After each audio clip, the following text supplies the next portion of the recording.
On vous souhaite la bienvenue à ericlatour.com. Dans quelques instants, on vous parle de la Fondation Santé et du groupe Satori qui s'associe à la Fondation pour une levée de fonds concernant le trouble du spectre de l'autisme. On reçoit quelques invités sur le sujet dans quelques instants. Mais d'abord, parlons politique municipale. Parlons principalement de Jean Talon Normandie-Est avec la conseillère du quartier, Claire Charbonneau, pour parler des principaux enjeux qui touchent l'urbanisation du boulevard Saint-Luc et entre autres aussi les bretelles d'accès de la 35 et boulevard du Séminaire tout près du Canadian Tire.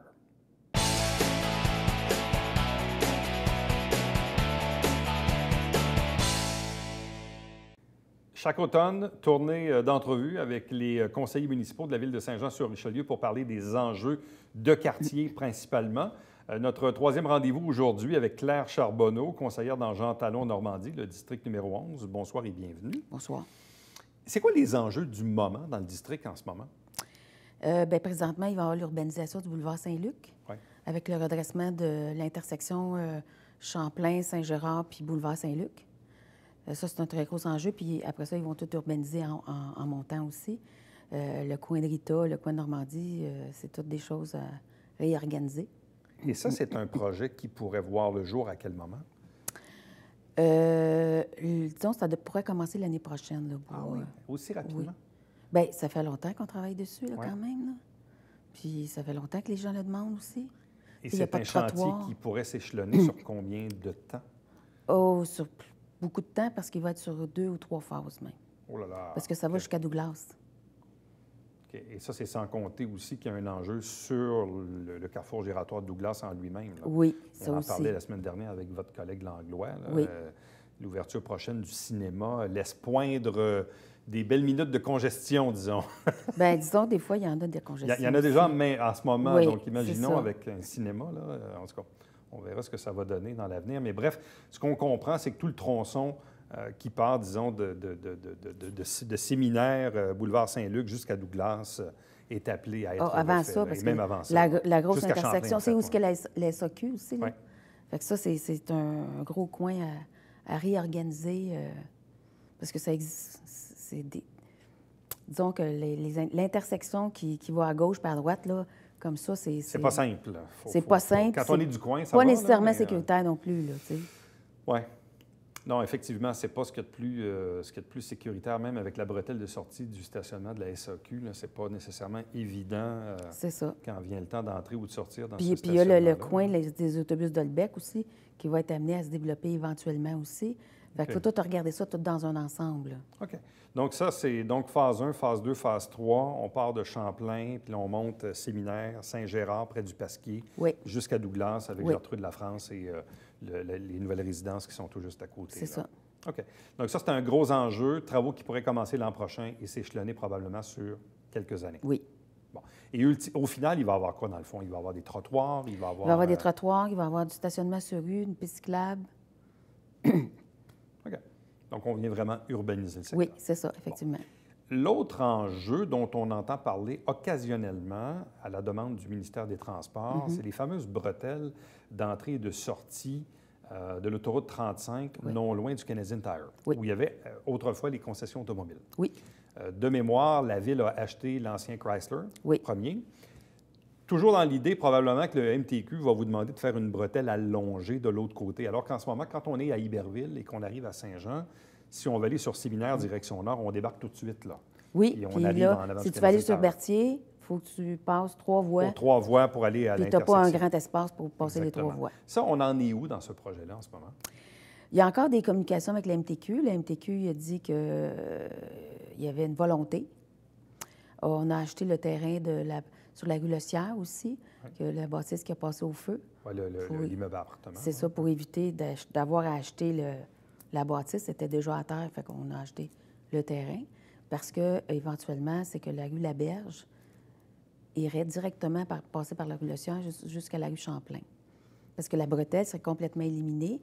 La bretelle viendrait dans l'autre bretelle, où est le Chrysler qu'on a acheté. Oui, c'est ça. Parce qu'en ce moment, c'est un peu un non-sens aussi, parce que quand on est sur la berge et que là, on doit faire un 90 degrés pour passer en avant de l'ancien Cloginard, Oui. pour se rendre à la station d'essence, pour finalement se taper comme 2 lumières d'affilée pour arriver sur Séminaire. Là. Mais ça va être un coin aussi à regarder parce que l'urbanisation, la bretelle de la MTQ, ça ne sera pas demain matin non plus. C'est clair. Il faut que ça soit Et même la bretelle approuvé. qui est dans le Canadian Tower est un peu spéciale. L'autre jour, je me Oui. promenais, puis ma conjointe me dit, ben non, on s'en va pas au Canadian Tower. Je dis, ben non, on s'en va sur la rue Champlain. Il dit, pourquoi tu passes là? Bien, parce qu'il y a une rue. Oui, il y a une rue, tu peux passer par là. Il y a une rue dans le stationnement du Canadian Oui, Tower. oui. Il y a une rue qui ont fait une rue dans le stationnement Ouais. pour pouvoir que les gens sortent pas tous sur le boulevard Ouais, Séminaire je et sais. puissent sortir Ouais. sur Champlain. En tout C'est cas. particulier, disons. Mais là, c'est parce qu'on va regarder aussi en attendant, parce que là, avec le réseau sélection qui a poussé, quand les employés sortent, les employés descendent la berge pour aller à l'intersection où ce qui est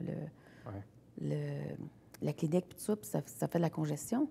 Puis il faut qu'on regarde ça parce que ça marche pas. Il faudrait enlever comme une section de la lumière. Fait que là, ils sont en train d'étudier un peu la configuration. Bon, toute la nouvelle configuration, parce que là, les travaux à l'hôpital sont maintenant terminés. Oui. Est-ce que vous êtes relativement satisfaite de la façon dont fonctionne la circulation dans ce qui entre et ce qui sort de l'hôpital et des stationnements? Oui et non. Disons que l'entrée en avant, en haut, là, ça n'est pas supposé d'être comme ça. Il nous avait dit que ça serait one-way dans l'autre sens. Okay. Et puis là, c'est pour ça qu'il a fallu faire différents travaux, parce que les gens sortaient de la rue Rancourt, puis là, ils coupaient, puis ils amenaient en sens inverse, puis ils montaient. Il a fallu faire des aménagements à nos frais, parce que c'est sûr que le site Oasis ne veut pas toujours accepter de payer leur part. Là. Il a fallu qu'on arrange ça. Les gens, que je pense, commencent à être habitués. Disons que les bosses allongées aussi, ça ralentit la vitesse. Ça fait du bien. On a mis un stop aussi au coin des Aulniers. Moi, ça faisait longtemps que je le demandais, mais ils ont attendu que quelqu'un se fasse frapper avant qu'ils décident de le mettre. Bon. Autre enjeu dont on avait entendu parler, mais finalement, le dossier semblait être fermé. Je ne sais pas si c'est encore dans les cartons. On sait qu'à l'intersection Pierre-Quince et Séminaire, on n'est pas en ligne droite, là, parce que quand on s'en va, disons, où il y a la librairie du Richelieu, la rue Bonneau, qui est là, la fameuse rue Bonneau et la rue Pierre-Quince. Ça, finalement, est-ce que vous pensez qu'un jour, on va devoir revoir l'intersection ou si pour le moment, c'est vraiment... Peut-être quand on va faire l'urbanisation du boulevard du Séminaire, puis je ne sais pas dans combien de temps, 10 ans, 5 ans, 10 ans, 15 ans, je ne sais pas, là. C'est sûr que c'est une intersection problématique, mais je pense qu'avant de regarder cette intersection-là, il va falloir régler la bretelle et le débouché sur la berge qui va jusqu'à Champlain. Puis après ça, il faudra voir à ce moment-là qu'est-ce qui peut arriver. Mais moi, en ce qui me concerne, cette rue-là ne peut pas être fermée non plus. Fait que je pense, ça c'est selon mon opinion, tant aussi longtemps que je vais être conseillère, cette rue-là ne pourra pas être fermée. Bon. Une fois qu'on a parlé de ces principaux enjeux qui sont très, très reliés, dans le fond, à la circulation routière, que ce soit les bretelles de l'autoroute 35, l'urbanisation du boulevard Saint-Luc, l'intersection Pierre-Quince-Bonneau-Séminaire, qu'est-ce qui reste comme enjeu dans un quartier qui est quand même tout bâti? Hein? Il n'y a pas de terrain de libre en tant que tel. Comment se porte l'état des rues, l'état des parcs? Est-ce qu'il y a d'autres projets? Est-ce qu'il y a d'autres problématiques auxquelles vous faites face ou les citoyens vous contactent? Bien, on a eu la grille du frein avec le boisé choquette. Ça a été un petit peu problématique parce qu'il y a des gens qui partaient toutes sortes de rumeurs, là, comme d'habitude. Et puis, on a fait une consultation. Puis, c'est le premier projet que tous les départements de la ville contribuent, les travaux publics, l'urbanisme, etc., l'environnement. Et puis, on a fait une consultation auprès des citoyens. Il y a quand même pas mal de citoyens qui sont venus. On leur a expliqué. C'est que là aussi, il fallait leur expliquer que c'était un environnement laissé naturel, qu'on ne mettrait pas de la tour puis couper le gazon à chaque semaine. Parce que, puis, en plus, c'était un endroit assez inondé, surtout au printemps. Donc, ça prenait replanter des arbres qui pouvaient vivre dans cet environnement-là. Mais ils ont découvert aussi des nouvelles pousses, de nouvelles plantes qui n'existaient pas dans ce boisé-là, qui n'existaient peut-être pas à Saint-Jean non plus. Fait que c'est comme une nouvelle flore qui arrive dans ce boisé-là. Et on a arrangé, il va y avoir de la lumière. Il y avait un sentier le long de la clôture qui s'était fait par les résidents. Moi, j'ai demandé qu'on en fasse un vrai sentier pour que les résidents puissent passer par là. Parce que les gens qui sont sur des rochers, même Normandie, ils passent par là pour aller au centre d'achat. Avant, ils passaient dans le stationnement du Carrefour, la maison de personnes âgées. Mais là, depuis qu'ils ont agrandi, bien, ils n'ont plus de place pour passer. Fait qu'ils passaient dans cette petite place-là, ils s'étaient fait comme un petit sentier. Fait que là, on va le faire pour eux. Bon. Parlez-moi rapidement des finances de la Ville, parce qu'on est aussi à la période de l'année où on commence à regarder pour le prochain budget. Oui. Quels sont, selon vous, les principaux enjeux grande ville à l'égard des finances de la municipalité en prévision du prochain budget? Bien, c'est certain que le vieillissement des employés, là, puis il faut en engager des nouveaux, les former, ça, c'est majeur à la Ville de Saint-Jean, ça. C'est certain aussi que les départements... Parce que là, on n'a pas vraiment commencé. On commence cette semaine. C'est bientôt, là, c'est ça? On commence demain. Ah oui, vous commencez demain? Okay, demain, bon, puis jeudi, puis la semaine prochaine. Fait que là, on embarque dans le processus, là. Fait qu'on n'est pas encore vraiment dedans, mais c'est sûr qu'il va falloir, à un certain moment donné, qu'on regarde qu'est-ce qui va être privilégié, dans quel département, etc., etc. Bon. J'ai posé la même question à vos collègues Fontaine et Langlois dans les dernières semaines. Comment se porte l'ambiance générale au Conseil? Parce que, bon, ça fait maintenant 2 ans que le Conseil est en place. Il y a eu, disons, pour être poli, quelques difficultés ou des divergences d'opinion assez marquées avec le maire et son équipe, entre autres. Comment ça se porte? Comment l'ambiance va maintenant? Parce qu'il me semble, à tort ou à raison, qu'on entend moins parler, que c'est moins apparent. Il me semble que le contexte ou l'ambiance est plus calme. Ça dépend des jours, mais c'est peut-être un petit peu plus calme à l'occasion, mais il y a quand même des affrontements. Mais que nous, on ne voit pas. Pas nécessairement. Pas publiquement, à tout le moins, là. Non, parce que, disons qu'on travaille en caucus avant. On essaye de régler en caucus. Il y a des choses qui se règlent plus qu'avant. Avant, il n'y avait absolument rien qui passait ou quoi que ce soit. Maintenant, on essaye de travailler, puis on demande aux gens de ne pas nous arriver avec des surprises, même si on en a quand même de temps en temps des surprises de l'autre côté quand on arrive en public. OK. Mais sinon, est-ce que vous êtes plus confortable maintenant que vous ne l'étiez il y a 1 an ou 2?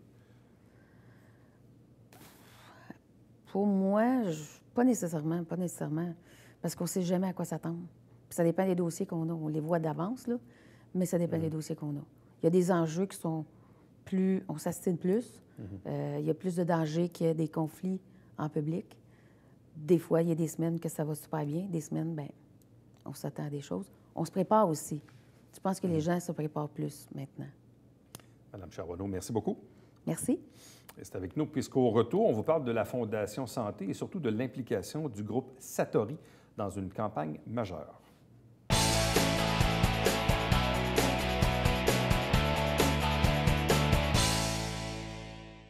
Mesdames et messieurs, bonjour et bienvenue à la Justice entre nous. Mon nom est Serge.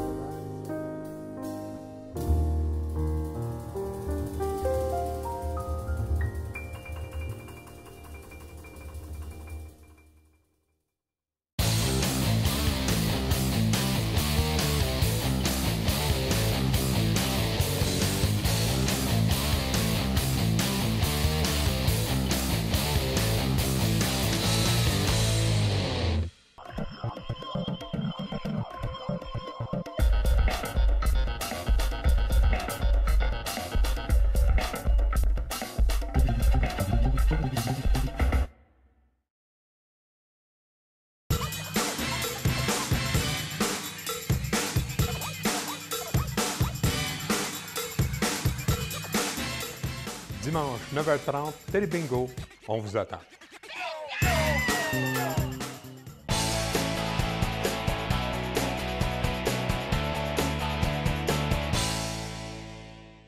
Parlons maintenant de la Fondation Santé et entre autres du groupe Satori qui lance une campagne Satori pour le TSA, trouble spectre de l'autisme. 3 invités pour en parler. D'abord, le président du conseil d'administration de la Fondation Santé, Douglas Clark. Bonsoir. Bonsoir, M. Rato. Accompagné de Mme Tida Oye du groupe Satori. Bonsoir à vous. Bonsoir.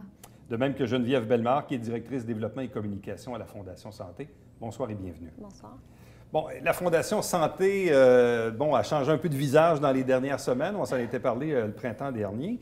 Depuis votre arrivée en poste à la présidence, est-ce qu'on a voulu donc établir certains partenariats, entre autres, avec le groupe Satori? En fait, il faut donner le crédit pour ce partenariat beaucoup à Geneviève qui est ici avec nous. C'est un projet qu'elle travaillait avec les gens du groupe Satori depuis le début de l'année. En fait, moi, quand je suis arrivé, j'étais très heureux de pouvoir être plus impliqué parce que Tida et son mari l'a dit, ainsi que Linda Cheng, qui est une des vice-présidentes, ce sont des gens que je connais depuis des années sur le plan personnel. Donc, très heureux de pouvoir être présent et plus impliqué maintenant dans le dénouement de ce projet. Bon. Et le groupe Satori, on le voit, est plus visible que jamais. Bon, le groupe Satori qui possède 4 restaurants, celui du boulevard Saint-Luc qui a récemment été rénové, celui du 1032 à Montréal et évidemment la plus récente acquisition qui est l'hôtel Quality. D'ailleurs, Mme Cheng est venue à quelques occasions ici sur le plateau. Expliquez-nous, quelles sont les raisons pour lesquelles le groupe Satori a décidé de s'impliquer auprès de la Fondation Santé? En fait, ça a commencé en 2012 quand j'ai donné naissance à mon fils à l'hôpital Auto-Richelieu. J'étais vraiment touchée par la soin et la gentillesse de tous les membres de l'équipe de l'hôpital. Et j'ai aussi constaté qu'il y a une nécessité pour des nouveaux équipements et certaines rénovations. Donc, après mon séjour, j'ai parlé avec mon mari que je voulais vraiment supporter l'hôpital. Et c'est aussi un moyen de redonner à la communauté qui nous supporté pendant plusieurs années avec notre entreprise. Donc, en 2013, Satori a fait un don de 10 000 $ à l'hôpital à l'occasion de notre 10e anniversaire. Oui, c'est vrai. Par exemple, je voulais continuer le soutien de l'hôpital, pas juste une fois, mais à long terme. C'est pour ça, l'année passée, Linda Cheng, notre vice-présidente, a contacté la Fondation Santé et a demandé comment on pourrait aider plus. Et c'est en ce moment-là que Geneviève va nous proposer qu'on l'aide avec la campagne pour le TSA. Je présume que quand des gens d'affaires téléphonent à la Fondation, ils disent « Ouais, on aimerait ça en faire plus. Comment on peut? » Ça vous donne des idées. Tout à fait. Ouais. Mais on se considère vraiment chanceux parce qu'on est vraiment entouré de partenaires qui sont généreux à la Fondation. C'est vraiment une belle richesse. Ce qui est le fun avec cette campagne-là, c'est que Satori nous ont approchés et nous ont proposé de faire un don, mais ils voulaient faire plus que ça. Ils disaient comment on pourrait faire pour bonifier ce don-là, puis mobiliser notre clientèle et la communauté pour pouvoir redonner plus à la communauté. Et là, de quelle façon ça se met en place, ça se met en œuvre, cette campagne? Oui, bien en fait, le but, c'est d'amasser 15 000 $ au total. La campagne a été lancée le 2 octobre et Satori a remis la moitié du montant, donc 7 500 $ pour briser la glace en partant. Et on a un site web, dans le fond, c'est possible de donner au campagnesatori.com. Aussi, en allant en restaurant et en commandant les sushis Dragon Eye, Satori remet un 2 $ de plus par assiette vendue à la campagne. Puis c'est possible aussi de donner en restaurant ou au bureau de la Fondation en tout temps. Bon. Et la campagne s'échelonne sur combien de temps? Ça se termine juste avant les fêtes, le 18 décembre, mais c'est vraiment, la réponse est excellente. Là. On n'en revient pas vraiment d'à quel point c'est parti en flèche. On avait lancé la campagne mercredi, le 2 octobre. Déjà, le lendemain, on avait amassé 4 000 $. Oh là là, assez rapidement. Oui, donc c'est plus de la moitié de l'objectif. C'est assez... Donc, on est très, très content. D'être dépassé à ce rythme-là. Tout à fait. On l'espère. M. Clark, quand on voit un groupe comme Satori, je présume que pour un président de conseil d'administration, ça inspire sur le plan relationnel pour peut-être, oui, inspirer d'autres gens d'affaires qui seraient tentés de faire un peu la même chose que le groupe Satori et de donner un coup de main à sa Fondation Santé. Mais je pense que c'est une tendance qu'on voit. Il y a d'autres entreprises de la région, surtout, je dirais, des entreprises de grande envergure qui, lorsqu'on passe à la caisse, on nous demande si on veut contribuer à une cause qui leur tient à cœur. Et donc, je pense que c'est important pour nous, comme fondation, d'être à l'écoute de notre notre communauté de donateurs, puis d'essayer de tailler des programmes lorsque c'est possible, sur mesure.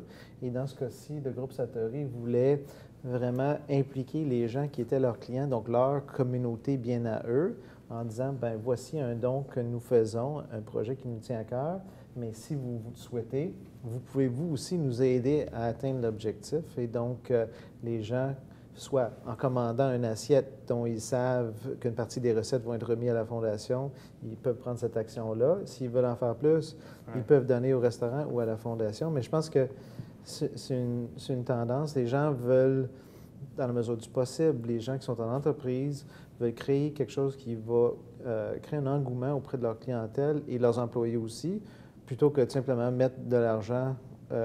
Remettre un chèque, c'est bien, on les prend, il n'y a aucun problème, mais quand les gens veulent en faire plus, on est très disposé à... Souvent, les dons dédiés sont plus faciles à imager pour le public. On sait qu'on donne pour la pédiatrie, pour l'orthopédie, pour l'urgence, la maison des naissances, peu importe. Là, dans ce cas-ci, on parle d'une campagne de levée de fonds au profit d'un programme sur la déficience intellectuelle physique et surtout le trouble spectre de l'autisme, ce qu'on appelle le TSA. Madame Hoy, qu'est-ce qui vous rejoint? Je comprends que quand on est parent et qu'on a des enfants en santé, ça nous inspire, mais en même temps, dans notre entourage, dans nos amis, nos familles, on voit parfois des gens qui ont des enfants qui sont dans le cercle du spectre de l'autisme. Qu'est-ce que ça résonne chez vous? Mais nous, enfin, on est très chanceux. Tous mes enfants sont en bonne santé. Pour moi, c'est pas... on n'a pas cherché à aider juste l'autisme, on voulait aider la Fondation, mais c'était vraiment Geneviève qui a parlé de la nouvelle clinique qui a besoin des nouveaux équipements. Et c'était là qu'on a lancé dedans. Et on espère qu'avec le fonds... Mais pendant la campagne, le lancement de la campagne, on a rencontré plusieurs clients qui ont une expérience personnelle. Et ça a vraiment amené la campagne comme réalité. C'est pas juste de l'argent, on parle pas juste de l'argent, on parle vraiment l'expérience d'une famille, là, des difficultés qu'ils se battent à chaque jour pour avoir le bon soin, le diagnostic, tout le support que la Fondation, ça c'est le bout de l'enfant. Et là-dessus, je dois donner une fleur aux gens de Satori parce qu'ils ont été ouverts. Souvent, les gens vont venir chez nous et ils veulent donner à une cause spécifique et ça devient difficile de conjuguer le désir de donner qu'on ne veut jamais repousser, mais avec les objectifs et les besoins locaux. Et dans ce cas-ci, je pense qu'il y a un excellent travail qui a été fait avec Geneviève, mais aussi l'ouverture des gens du Satori, de dire, bon, OK, notre objectif, on tient beaucoup à l'hôpital, mais si il y a un besoin qui se situe ailleurs, bon, on est prêt à regarder ça et d'en apprendre sur le sujet. Puis ça a été pour nous... C'est parce qu'en même temps, vous gérez aussi un ordre de priorité, c'est-à-dire que le CIS Montérégie-Centre a ses propres priorités, je présume. Vous les communiquez et dans la mesure du possible, vous souhaitez y aller par ordre de priorité. C'est sûr que si un groupe d'affaires dit, bien, nous, on veut donner là, dit, ouais, mais il y a peut-être une autre place qui presse plus en attendant. C'est un peu ça, dans le fond, ce que vous dites, c'est que Satori avait l'ouverture de dire comment on peut vous aider. Et si vous jugez que le spectre de l'autisme est peut-être ce qui est le plus criant en ce moment, bien, allons-y vers ça. Là. Tout à fait. C'est toujours un travail pour nous de conjuguer le besoin exprimé par la communauté médicale puis le CIS Montérégie-Centre avec le désir de donner des donateurs. On parle d'une campagne de 15 000 au total, qui peut-être même sera dépassée. Qu'est-ce qu'on va faire avec le 15 000 au niveau de la clinique TSA? C'est vraiment pour permettre l'acquisition d'outils et de tests d'évaluation qui vont permettre de poser ou de confirmer des diagnostics de TSA, donc du trouble du spectre de l'autisme, plus rapidement. Donc, actuellement, la clinique n'est pas propriétaire de ces tests. Donc, à chaque fois qu'ils veulent évaluer un enfant, ils doivent faire des demandes et emprunter des tests à l'extérieur, ce qui fait qu'il y a des délais supplémentaires et c'est compliqué. Et là, ils vont pouvoir avoir en main, non seulement ils vont être propriétaires de leurs tests, mais ils vont en avoir plusieurs aussi, donc ils vont pouvoir évaluer plusieurs enfants à la fois. C'est des tests qui sont beaucoup plus actuels aussi, donc plus précis, plus plus actuel. Donc, ça va leur permettre de poser des diagnostics de façon plus efficace, plus rapidement, puis de diriger les parents vers les bonnes ressources aussi et d'enlever cette charge de stress là, de leurs épaules plus rapidement. Alors donc, jusqu'à la fin décembre, c'est Satori pour le TSA, donc www.campagnesatori.com. Formulaire en ligne que vous pouvez bien sûr remplir pour épauler cette cause. Satori a déjà donné la moitié de l'objectif, le 7 500 $. Et bien sûr, ça peut se continuer si vous allez bien sûr au restaurant, qu'on va parler tantôt avec les Dragon Eyes, avec une redevance sur les fameux Dragon Eyes qu'on aime tant. Donc, à vous trois, merci beaucoup. Bonne chance pour cette aventure et pour le reste, bien sûr, pour toutes les autres activités ou campagnes que la Fondation va mettre sur pied prochainement. Puis à vous également, bonne chance au groupe Satori avec vos nouvelles acquisitions. D'accord, merci. Merci. Restez avec nous puisqu'au retour, on vous présente le Babillard quotidien.